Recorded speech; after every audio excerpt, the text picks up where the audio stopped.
This is Show Me Your Shack, a compilation of shack photos received during the past month. Eric Nichols, KL7AJ, lives at North Pole, Alaska, and this is his shack.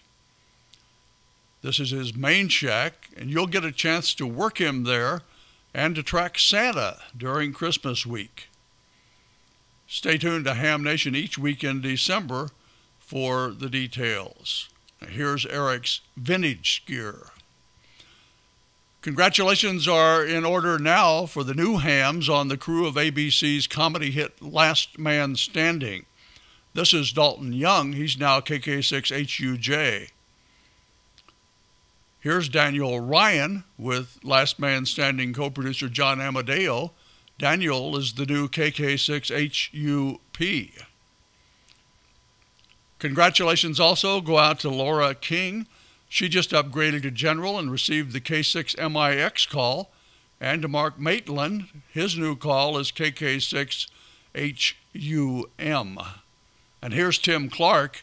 He's now KK6HUL. Congratulations to all the crew members who passed their exams, thanks to the hard work of their Elmers and volunteer examiners. Examiners for the testing session were Naomi Goodkin, WB6OHW, Norm Goodkin, K6YXH, and Rob Antonassi, AA6RA. And speaking of Last Man Standing, here's KA0XXT, Mike Baxter, showing his grandson Flynn his amateur radio as the two hide out from Thanksgiving visitors upstairs. Here Mike, a.k.a. Tim Allen, delivers a video blog for Flynn on the Thanksgiving episode of Last Man Standing. Randy, K7AGE, sent us this picture of a screwdriver antenna. He reported that one of the local guys brought it with him for coffee during the past week.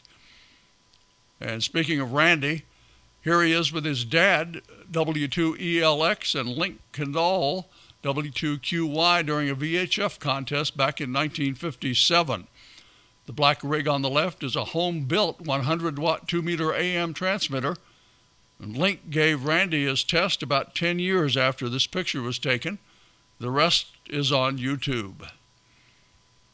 ZELJKO 9A6ST sent us this photo of his shack in Croatia. We love to receive pictures from hams in the rapidly growing international Ham Nation audience. John Duty, KK4LST, the secretary of the Wiregrass Amateur Radio Club in Dothan, Alabama, sent us this picture of his shack with the new mixer and speakers he's installed after watching Bob's presentation here on Ham Nation.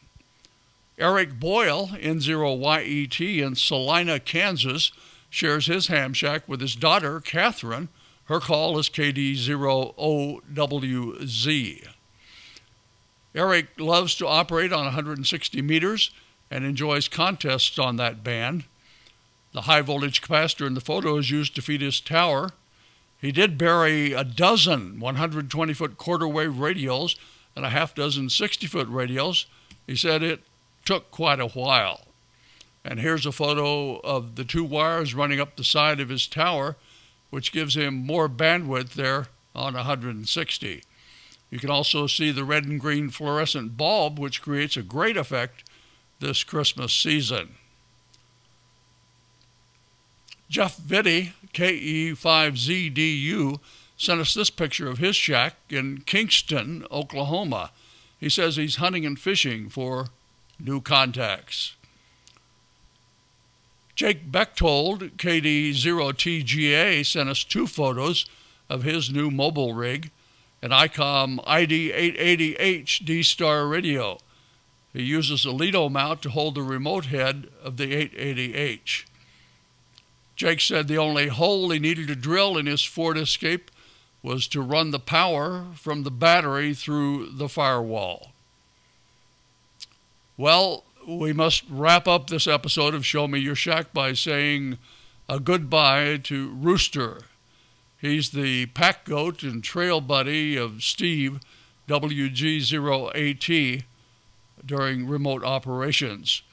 The 225-pound goat, made famous on Steve's YouTube Goat Hiker channel, died unexpectedly recently.